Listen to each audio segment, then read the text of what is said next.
नमस्कार श्रोताओं, आकाशवाणी जयपुर अजमेर से प्रसारित होने वाले साप्ताहिक कार्यक्रम समाचार तरंग में मैं रितिका गुप्ता आपका स्वागत करती हूँ।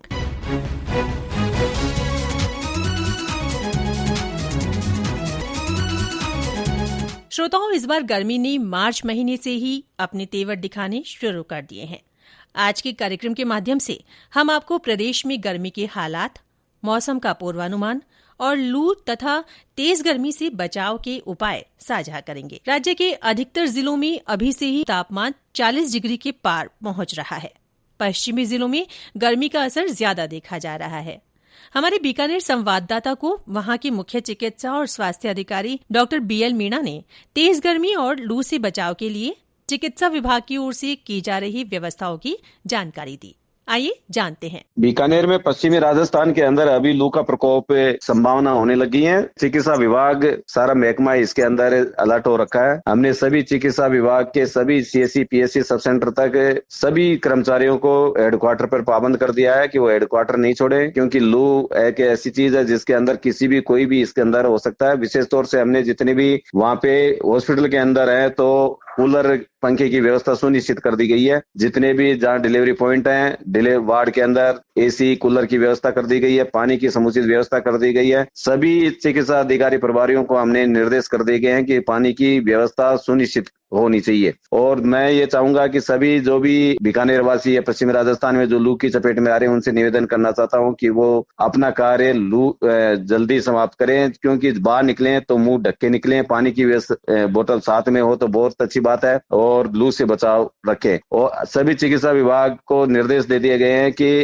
कर्मचारियों को कि ORS का पैकेट सुनिश्चित रखें कि ORS के जो भी आए कर्मचारी ये सुनिश्चित करें कि कोई भी उल्टी दस्त के पेशेंट आते हैं उनको ORS के पैकेट घर के लिए भी दे। जैसलमेर से हमारे संवाददाता ने बताया कि वहां भी भीषण गर्मी से जनजीवन प्रभावित है। जिले से लगती भारत पाक सीमा पर तैनात सीमा सुरक्षा बल के जवान झुलसती गर्मी में भी चौकसी कर रहे हैं। ऐसे में बल के जवानों को नाक, कान और मुंह पर लगाने के लिए विशेष कपड़े और नींबू और प्याज पर्याप्त मात्रा में उपलब्ध करवाए जा रहे हैं। चूरू में भी लोगों की दिनचर्या में बदलाव आया है। गांव से मजदूरी के लिए शहर जाने वाले मजदूरों की संख्या में कमी आई है, जिससे भवन निर्माण के काम पर असर पड़ा है। पश्चिमी राजस्थान में हीट वेव जारी है। लगातार तापमान बढ़ता जा रहा है। सुबह 11 बजे से ही यहाँ लू चलने लग गई, जो लगातार जारी है, जिसके चलते लोग अपने घरों में धूप के रहने को मजबूर हो गए हैं। इस तेज धूप लू के चलते आम जनजीवन पूरी तरह से प्रभावित हो गया है। तेज धूप के चलते गांव से शहर में मजदूरी करने आने वाले मजदूरों की संख्या में काफ़ी कमी नजर आई, जिससे भवन निर्माण करने वाले लोगों को काफ़ी समस्या का सामना करना पड़ा। वहीं पक्षियों पर भी इसका खासा असर देखने को मिला है। ताल छापर कृष्ण मृग अभयारण्य में आए हुए विदेशी पक्षी कुर्जा अपने देश वापस चले गए हैं। हीटवेव होने से लोगों की दिनचर्या में खासा बदलाव देखा जा रहा है। सरवण शर्मा, आकाशवाणी समाचार, चूरू। मौसम विभाग का कहना है कि आगामी दिनों में तापमान और बढ़ेगा। जयपुर केंद्र के निदेशक राधेश्याम शर्मा ने बताया कि ज्यादातर जगहों पर लू और कहीं कहीं भीषण लू की स्थिति फिलहाल बनी रहेगी। आगामी दिनों की बात करें तो फिलहाल राजस्थान में वेस्टर्ली विंड्स का प्रभाव लगातार बना रहेगा, यानी अगले एक सप्ताह के दौरान कोई वेस्टर्न डिस्टर्बेंस दिखाई नहीं दे रहा है। राजस्थान में मौसम पूरी तरह शुष्क रहेगा। और तापमान की यदि बात करें तो अभी अगले 48 घंटों तक राजस्थान में तापमान में कोई विशेष उतार चढ़ाव नहीं होगा, यानी जो हीटवेव और सीवियर हीटवेव की परिस्थिति बनी हुई है वो आगामी दिनों में भी कंटिन्यू रहेगी।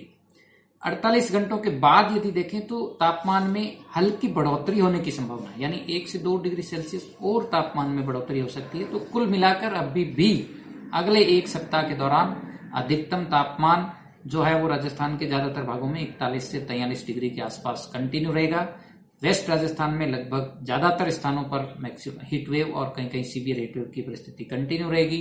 वहीं आसमान साफ रहेगा और तापमान जो है वो औसत से ऊपर लगातार दर्ज किए जाएंगे। श्रोताओं, तेज गर्मी और लू से बचाव के लिए हमारा खान पान कैसा होना चाहिए, इसके लिए हमने बातचीत की जयपुर की डाइटिशियन डॉक्टर सुरभि पारेख से। नमस्कार आप सभी को मेरा। हमारे श्रोता ये जानना चाह रहे हैं आपसे कि यदि हम बात करें ओवरऑल हर वर्ग की, हर आयु वर्ग की, कि चाहे वो बच्चे हों, चाहे युवा, चाहे बुजुर्ग, तो एक प्रॉपर डाइट गर्मियों में क्या होनी चाहिए? जैसे सुबह हम अगर उठें तो उसके सुबह हमें क्या लेना चाहिए, दोपहर में हमारी डाइट क्या होनी चाहिए और रात के वक्त हमारी डाइट क्या होनी चाहिए, जिससे कि गर्मियों में हमें किसी तरह की स्वास्थ्य से संबंधित समस्या ना हो। देखिए, जब हम सबसे पहले सुबह उठते हैं तो उठते ही हमें पानी पीना चाहिए, 1 या 1.5 गिलास, जो भी हमारी आदत में है। उसके बाद जैसे बच्चे हैं वो उठने के बाद दूध लेते हैं, दूध के साथ उन्हें ड्राई फ्रूट्स ले लेने चाहिए। बड़े लोग हैं जो दूध नहीं चाय पीते हैं तो वो चाय के साथ 1 मुट्ठी ड्राई फ्रूट्स अपने साथ में ले सकते हैं। उसके ये है 7 बजे के आसपास। उसके बाद करीब 9 बजे के आसपास हमें नाश्ता कर लेना चाहिए, या आप जब भी अपने काम से निकल रहे हैं 8 बजे, 8:30 बजे, कभी भी आप घर से खाली पेट ना निकले, आप प्रॉपर आपका नाश्ता करके निकले। उसमें अनाज और प्रोटीन का कॉम्बिनेशन होना जरूरी है। तो आप 1 गिलास दूध के साथ या 1 कटोरी दही के साथ कुछ भी अनाज की एक सर्विंग खा के निकलिए। उसमें पोहा, उपमा, दलिया या 1 चपाती या फिर सेवइयाँ, कुछ भी हो सकता है जो आपके पास अवेलेबल है। उसके बाद अगर आप काम घर पे हैं तो बहुत ही अच्छी चीज़ है। अगर घर पे नहीं है तो करीब 11 बजे के आसपास अपने लिए टाइम निकालिए, जिसमें कि आपके पास जो भी अवेलेबल है, छाछ है, दही या नींबू पानी है, नारियल पानी है, और इसके साथ फ्रूट्स आप अपने साथ में कैरी भी कर सकते हैं। और अगर आप घर पे हैं तो ये चीज़ें आप खा सकते हैं। 1 से 2 के बीच में आप अपना लंच करिए। लंच हमेशा अपने शरीर की जो पूरे दिन की एनर्जी की आवश्यकता होती है उसको मेंटेन करने के लिए होता है। वो बहुत ज़्यादा भारी भी नहीं होना चाहिए और बहुत ज़्यादा हल्का भी नहीं होना चाहिए। तो आप प्रॉपर एक लंच करिए। लंच में आपके सलाद होना चाहिए, उसके साथ चपाती या राइस में से एक चीज़, सब्जी और दही, ये चीज़ें आप लंच में लीजिए। शाम को इवनिंग स्नैक्स के लिए 3, 4 या 5 बजे के आसपास जो लोग चाय पीते हैं वो चाय के साथ कुछ भी रोस्टेड स्नैक ले सकते हैं, जैसे कि रोस्टेड मुरमुरा, रोस्टेड मखाना या फिर रोस्टेड दाल किसी भी फॉर्म में, या फिर अंकुरित स्प्राउट, ये चीज़ें ले सकते हैं। बच्चों को आप इन्हीं चीज़ों की, जैसे कि आपने रोस्टेड का कटलेट चीला बना दिया या आपने अंकुरित के कटलेट्स बना दिए, इस फॉर्म में कुछ भी आप हेल्दी बना के बच्चों को दे सकते हैं। साथ में दूध दे सकते हैं, या वो दूध पसंद नहीं कर रहे हैं तो आप इस समय पे उन्हें छाछ या फिर लस्सी या फिर फ्रेश फलों का रस दे सकते हैं। शाम को जो आपका डिनर होता है वो बहुत ज़्यादा डिले नहीं होना चाहिए, करीब 7 से 8 के बीच में डिनर हो जाना चाहिए। और डिनर हमेशा सबसे हल्का मील होना चाहिए, क्योंकि डिनर के बाद हम करीब 9-10 बजे के आसपास जब हम सो जाते हैं तो 8 से 10 घंटे के लिए हमारी एक्टिविटी ऑलमोस्ट बंद हो जाती है। डिनर अगर हम बहुत ज़्यादा हैवी करेंगे तो वो इंडाइजेशन के चांसेस को बढ़ा देगा। तो कोशिश करके, अगर आपको 2 रोटी की भूख है तो रात को चाहे आप 1 ही रोटी खाइए, साथ में दाल, सब्जी, सलादें, इन चीज़ों को अपने डाइट में इनकॉर्पोरेट करिए। और जिन लोगों को रात को दूध लेने की आदत है या कोई डायबिटिक्स हैं तो वो लोग रात में अपना दूध लीजिए। इस तरीके से आपका पूरे दिन का रूटीन होना चाहिए। कोई भी मील आपका बहुत बड़ा नहीं होना चाहिए। आपकी जितनी शरीर की आवश्यकता है वो उसको हमें 3 मेजर मील्स में डिवाइड करके लेना चाहिए, जिन्हें हम ब्रेकफास्ट, लंच और डिनर बोलते हैं। साथ ही 2 छोटे मील्स हमें ऐड करने चाहिए, जो एक तो 11 बजे के अराउंड स्नैक होता है और एक शाम को 5 बजे के अराउंड होता है। इस तरीके से हमारी डाइट पूरे दिन में डिवाइडेड होनी चाहिए। साथ ही कम से कम 3 से 4 लीटर पानी या फ्लूइड का पूरे दिन में सेवन होना चाहिए और 1 घंटे का फिजिकल एक्टिविटी होना चाहिए रूटीन में। प्याज एक बहुत ही अच्छा कूलिंग एजेंट रहता है और हमें लू से बचाता है। तो गर्मियों में जो लोग प्याज खाते हैं वो प्याज का अच्छी मात्रा में सेवन कर सकते हैं। पुदीना है, पुदीने में मिंथॉल होता है जो एज ए कूलिंग एजेंट काम करता है। पुदीने को हम अपनी डाइट में ऐड कर सकते हैं। फ्रूट्स अच्छे से खाइए। वाटरमेलन है, कुकुम्बर है, मस्क मेलन जिसे हम खरबूजा बोलते हैं, इन सभी फूड आइटम्स में अच्छी मात्रा में पानी का प्रतिशत होता है। तो ये सारी चीज़ों को हम अपने डे टू डे रोज़मर्रा की खाने में शामिल कर सकते हैं। ये हमें काफी हद तक हेल्दी रहने में और हमें बीमारियों से बचाने में मदद करेगा। डॉक्टर सुरभि, हमारे कार्यक्रम के लिए आपने अपना कीमती समय निकालकर हमें और हमारे श्रोताओं को अमूल्य सुझाव दिए, हमसे सारी बातें शेयर की, इसके लिए आपका बहुत धन्यवाद। Thank you. आयुर्वेद पद्धति से किस तरह गर्मी से बचाव किया जा सकता है, ये मेरे सहयोगी सुदर्शन नाहर ने जाना जयपुर में राष्ट्रीय आयुर्वेद संस्थान के डॉक्टर सर्वेश अग्रवाल से। डॉक्टर सर्वेश अग्रवाल, आपका स्वागत है कार्यक्रम समाचार तरंग में। सभी श्रोताओं का मेरी तरफ से नमस्कार। डॉक्टर साहब, इन बीमारियों से बचाव के लिए क्या करना चाहिए? ऐसे कौन से घरेलू नुस्खे हो सकते हैं जो इन बीमारियों से हमें बचाते हैं? गर्मी की वजह से हमारे शरीर में से पानी निकल जाता है, साथ साथ उसमें सॉल्ट निकल जाता है और ड्राईनेस रहती है। तो इसको कमी को पूर्ति करने के लिए जो हमारा भोजन है मुख्यतः वो द्रव प्रदान यानी लिक्विड डाइट होनी चाहिए। वो थोड़ा सा उसमें मधुर रस यानी मीठापन लिए हुए हो, थोड़ा नमक हो और थोड़ा स्निग्ध हो यानी थोड़ा घी तेल इस तरह का उसमें रहना चाहिए, क्योंकि ड्राईनेस होती है। अब जैसे लिक्विड डाइट की हम बात करें तो घरेलू जो नुस्खे हैं उनमें देखिए, पानी जो हम पीते हैं सबसे इम्पोर्टेंट पानी होता है वो हम ठंडा पानी पिए, लेकिन मटके में रखकर जितना ठंडा पानी पी सकते हैं उतना ही ठंडा पानी पीना चाहिए। दूसरा होता है लिक्विड डाइट में और नेचुरल सोर्सेज से बनी हुई ठंडाइयाँ, शरबत, शिकंजी, ठंडा दूध, छाछ है।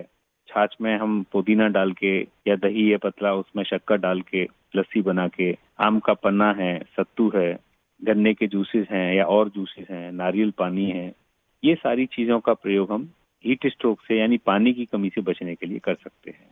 हमारे परंपरा में बहुत समय से जैसे कच्चे आम की कैरी होती है उसका पन्ना बनाने का, उसमें थोड़ा शक्कर और नमक मिलाकर पीने की परंपरा है। और पुराने टाइम में लोग घर से बाहर निकलते थे तो पी के जाते थे छाछ या आम का पन्ना। तो इन लिक्विड डाइट का प्रयोग ज्यादातर करना। जी डॉक्टर साहब, आकाशवाणी के साथ बातचीत के लिए बहुत धन्यवाद आपका। सवाई मानसिंह मेडिकल कॉलेज के मेडिसिन डिपार्टमेंट में प्रोफेसर डॉक्टर सुब्रत बनर्जी ने बताया कि तेज गर्मी के कारण दिमाग पर होने वाला असर कम करने के लिए खान पान और रहन सहन कैसा होना चाहिए। राज्य में तेज गर्मी का दौर शुरू हो गया है। कई स्थानों पर पारा मार्च महीने में ही 40 डिग्री सेल्सियस को पार कर गया। डॉक्टर साहब, लू लग जाने के क्या लक्षण है और उससे बचाव के क्या उपाय किए जाने चाहिए? लू लगना कि जिसे कहते हैं उसको हमारे मेडिकल टर्म्स में हीट स्ट्रोक कहते हैं। हीट स्ट्रोक ये होता है जिसमें बॉडी का जो टेम्परेचर का कंट्रोल है ब्रेन से वो खत्म हो जाता है। जैसे मैं आपको समझाऊं कि गर्मी ज्यादा होती है तो हम पसीने ज्यादा निकलता है और बॉडी को ठंडा करते हैं। ऐसी अगर सर्दियां होती है तो बॉडी के मसल्स टाइट होके वो कंटिन्यूअसली वर्क करते हैं और हीट जनरेट होता है तो बॉडी में गर्माश पैदा करते हैं। ये कंट्रोल जो है ये ब्रेन से होता है, जिसको हाइपोथैलेमस एक ब्रेन का एक एरिया है जहाँ पे टेम्परेचर कंट्रोल के बारे में उसको पता होता है। ये अपने आप ही करता है। अगर ये चीज फेल हो जाए ये सिस्टम, तो एकदम से ही बॉडी हीट स्ट्रोक में या लू लगने में ये बॉडी टेम्परेचर कम नहीं हो पाता है जी। सबसे बड़ी चीज होती है उसकी स्वेटिंग खत्म हो जाती है, मतलब पसीना आना बंद हो जाता है, शरीर बहुत गर्म हो जाता है। शरीर गर्म हो जाता है, शरीर ड्राई होता है, उसके पसीना नहीं होता है। और क्योंकि टेम्परेचर बहुत ज्यादा होता है 105, 107 तक पहुंच जाता है तो उसके ब्रेन भी काम करना कम कर देता है, उसकी बेहोशी वगैरह आ सकती है। और साथ में शुरू में तो ब्लड प्रेशर ज्यादा रहता है, बाद में धीरे धीरे ब्लड प्रेशर भी कम हो जाता है। अगर ये स्थिति बहुत लंबी रहती है तो परमानेंट ब्रेन डैमेज भी हो सकता है और मौत भी आ सकती है। इसकी बचाव के लिए ये है कि हमें वही डायरेक्ट सनलाइट में जहां तक हो सके नहीं जाना, अपने को धूप से और गर्मी से बचाव रखनी है। ठंडा पानी, तरल पदार्थ, अलग अलग तरह के कोई भी तरल पदार्थ हो, सिंपल पानी, नींबू की शिकंजी, लस्सी, छाछ ये ले सकते हैं। और कपड़े जो हैं लूज कपड़े पहनने हैं जिससे पसीना ना बंद हो। जी डॉक्टर साहब, तो कुल मिला के ये कहने की बात हुई कि अगर इंस्टेंट ऐसा किसी को परेशानी हुई है तो तुरंत उसको ठंडे पानी से अगर उसका शरीर पे कपड़ा रखा जाए ठंडे पानी का तो काफी हद तक आसानी से उसको राहत मिल सकती है। जी हाँ, जितनी जल्दी हो सके। बहुत धन्यवाद सर आपका आकाशवाणी के साथ बातचीत के लिए। श्रोताओं, आज हमने जाना कि तेज गर्मी से बचाव के लिए हम क्या सावधानियां अपना सकते हैं। आप भी इन्हें अपनाकर स्वयं और परिवार को सुरक्षित रख सकते हैं। समाचार तरंग कार्यक्रम की ये थी हमारी आज की प्रस्तुति। अब मुझे दीजिए अनुमति। जाने से पहले आपको बता दें कि आज के कार्यक्रम के लिए हमें सहयोग दिया डॉक्टर जितेंद्र द्विवेदी ने, तकनीकी सहयोग मिला हितेश महावर का, तकनीकी संपादक मनीष मीणा और प्रस्तुतकर्ता नीलेश कुमार कालभोर।